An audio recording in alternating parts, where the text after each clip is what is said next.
Hello and welcome. So we are now on day 3 of the crochet along for the Valentine's Day lap blanket that we're doing.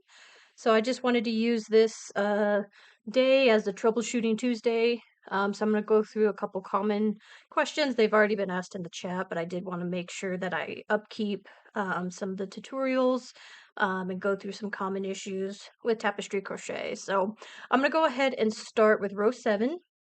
I'll pull up the progress tracker so we have an idea of what we're looking at. So row 7 is going to be the row where we have a little less color changes, just because the full width of the kind of the bigger blocks is going to be a solid block of 25 red. So we can kind of use that row, like I said, just as a example of maybe some, common issues that you might run into. So go ahead and get started. I have the yarn beside here, ready to go. I say that, and the red is like way out there. All right. So line up the ends.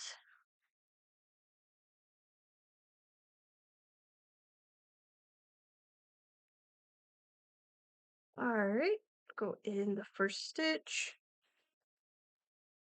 both loops, pull all 4 colors, and line that up.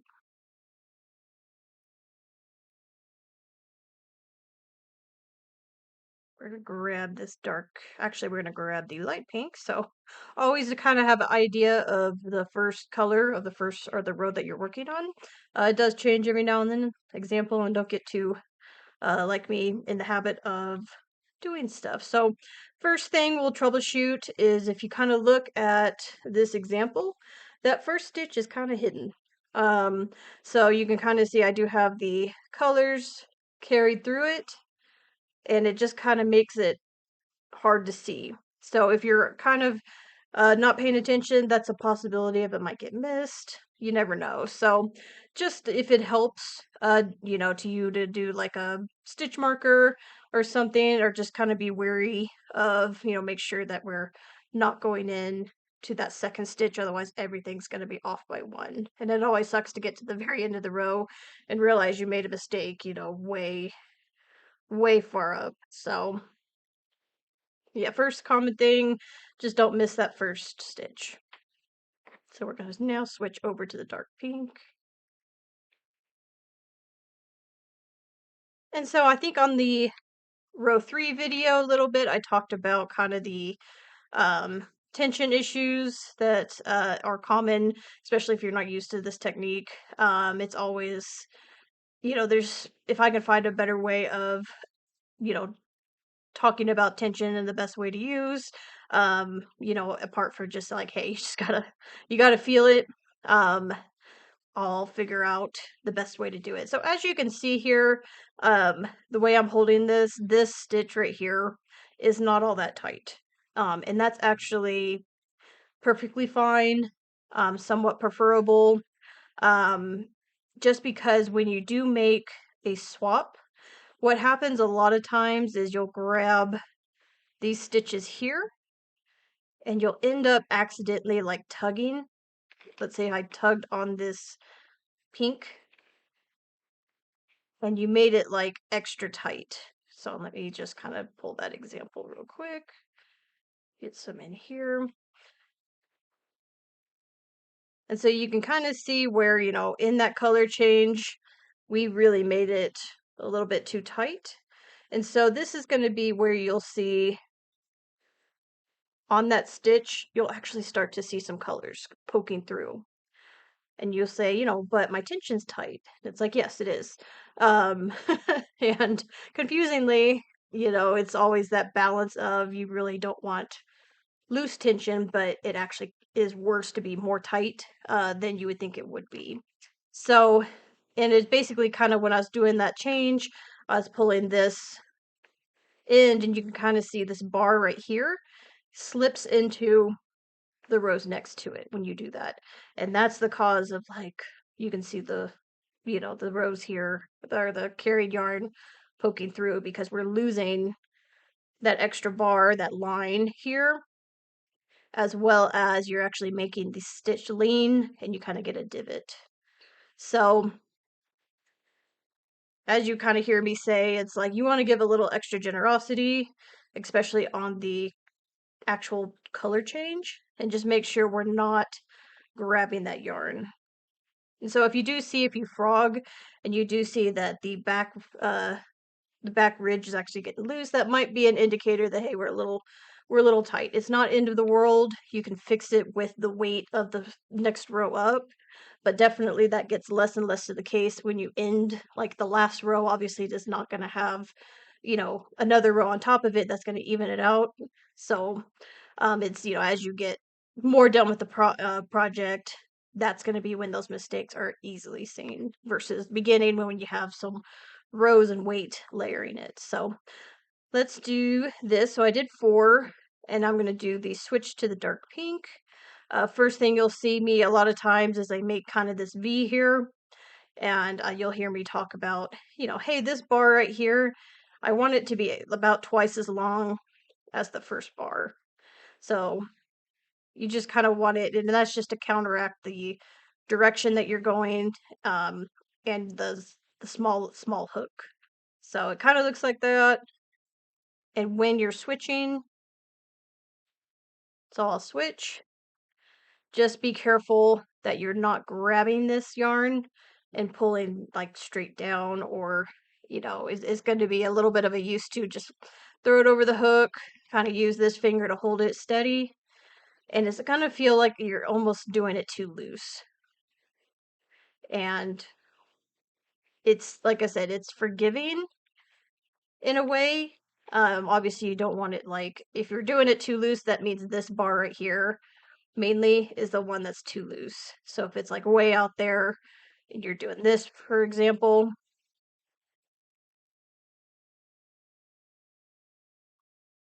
you know, you're going to basically, that next row, when you do that, you're going to see a whole lot of space here that you don't want to see. And you can kind of see it in here.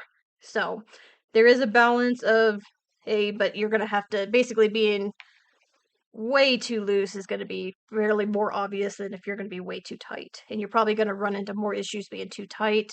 A lot of people, especially with a small hook, you know, they're taught and learn with very tight tension. And so, you know, I do a lot of amigurumi and all that, and it's like, yeah, you want to be really tight. Um, and it kind of habits are, you know, you're wanting to continue other projects that tight. So basically it's finding that balance. I'm going to do another switch here so you can see kind of the length of this second, or let's just say the left side loop on the hook is going to be kind of extended. That's when I say be generous with it. We're going to swap over to the light pink, and you can kind of see, like, I just, you know, there's a looseness here. I'm not grabbing this dark pink and really yanking on it by any means. I'm just using my finger here to kind of hold them steady, if you will. And then we're going to do 4 pink.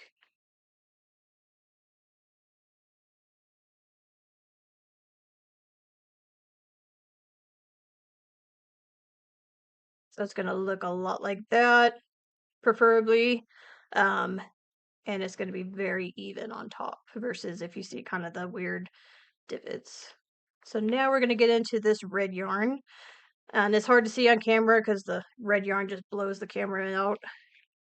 It's a little bit thinner. I think I talked about this in another video. So if you do have different brands of yarn that you're using, or if one color does feel a little thinner than the others, you know, just be careful and a little bit more generous with the tension on that thin yarn, because that's going to be where it disappears and gets harder to hide those carrying colors.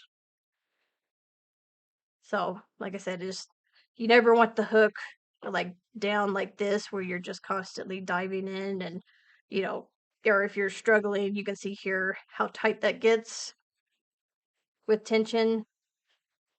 You know, if you're kind of pulling it that way, you can obviously see the yarn poking through already.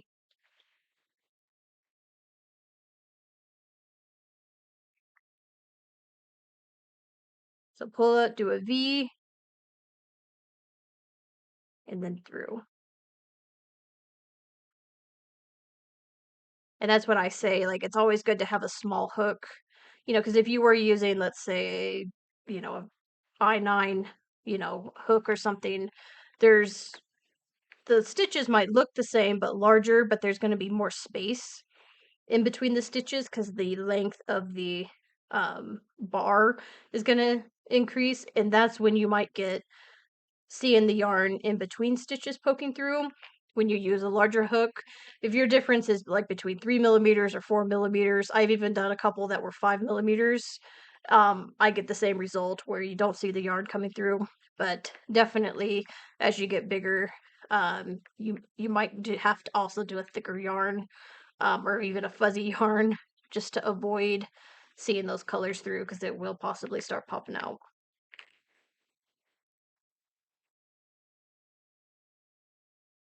Okay, it's all 25. And what you'll see is if, some of my pieces I have just a ridiculous amount of color changes. We're doing a change every 1 or 2 stitches type of deal. And then I get to kind of parts that, I might have 100 stitches in one color that needs to go across. And, um, and it's usually like the ones with all the color changes look good, but then I start almost like squeezing the ones that I'm doing that long length. Totally normal. It happens. You can kind of see it here, this little dip here, and it's okay to kind of push it that way, you know, tug on the non-working colors. If you tug too hard, you're going to get some, you can do it like that. It's forgiving. Flatten it out a little bit. It's just kind of the way you're handling the yarn. And it causes, it builds on itself. So there's some friction there and it might kind of bunch up. It's not end of the world. It's actually very forgiving on a lot of stuff versus like if you're working in a round on a stuffed animal. This, in my opinion, is a lot more flexible on how many mistakes you can make without it being noticeable. Okay, let me scooch the tracker over.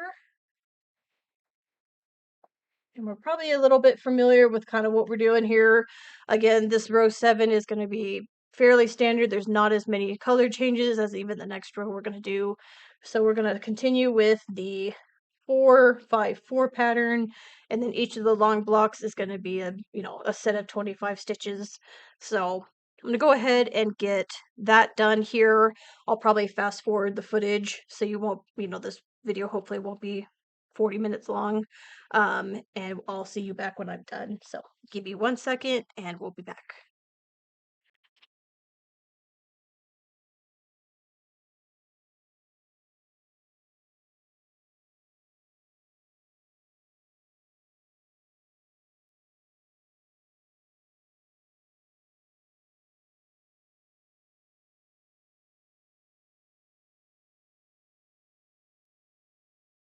And I wanted to take one quick minute of something that also, if you're doing like a ton of colors in the same color, what you might happen is you accidentally skip a stitch.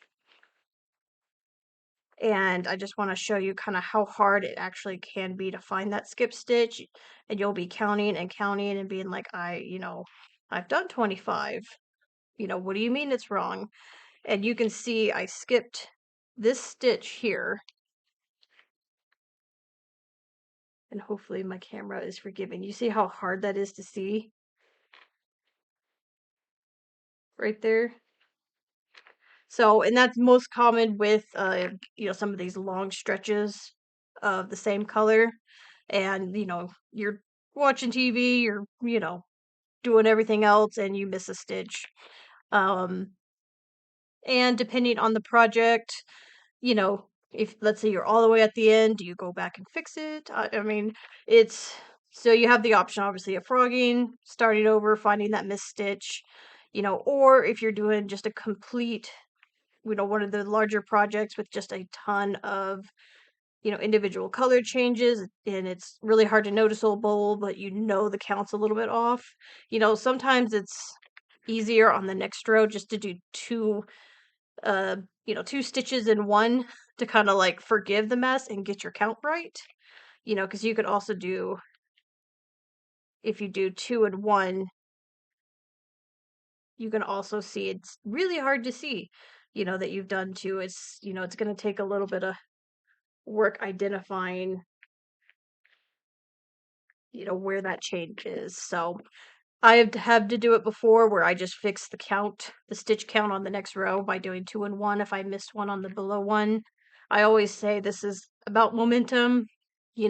On some of those large pieces, we can't be, extremely perfectionism. I know it's hard. I'm very much a perfectionist. I want it to look right. Just be forgiving of yourself. If you're not immediately noticing it, nobody else is. So keep going, and I'll meet you at the end.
Alrighty, so we just now finished row 7.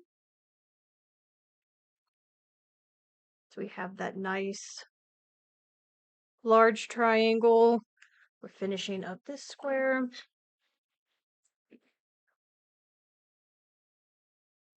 Okay, and I do get some questions about like, hey, do you actually do any knots, or at the end to fasten off? Do you do anything special? Things like that.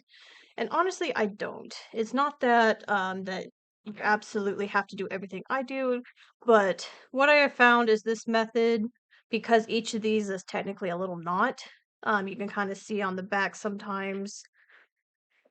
Of course, I'm trying to find an example. In the color switches, you can kind of see there's some twists in here, and it all kind of acts like one giant knot. It really does. So even if I tug on the non-working examples, there's really not a whole lot of movement here, and I'm pulling pretty hard. Um, and it's just if you do have a piece where, let's say, there aren't extreme amount of color changes, like you're working one row entirely of one color. In that case, your carried colors would be able to slip a lot more. But I do so few of those types of projects, I really don't have it run into it. In that case, like maybe a knot or two, kind of like a tassel knot. Kind of, you might have to cut more length in the knot in the ends just to make sure you can knot it up. But in the end, it really depends if you're gonna use it as like a wall hanging, a gift, child, adult gift, it's never that you can't do it. It's just I've never had to run into an incident or a project of my own that I needed to do more than what I do at the end. So, and if you do ever have to frog, you'll actually feel how tight a lot of those color changes are and how hard it is actually to kind of frog and untie those. So just a FYI on that because I do get some questions. So I'm gonna go ahead and in this particular video, I'm gonna do one for row 8 and 9, and then I'll meet you back with the day 3 update. Thank you.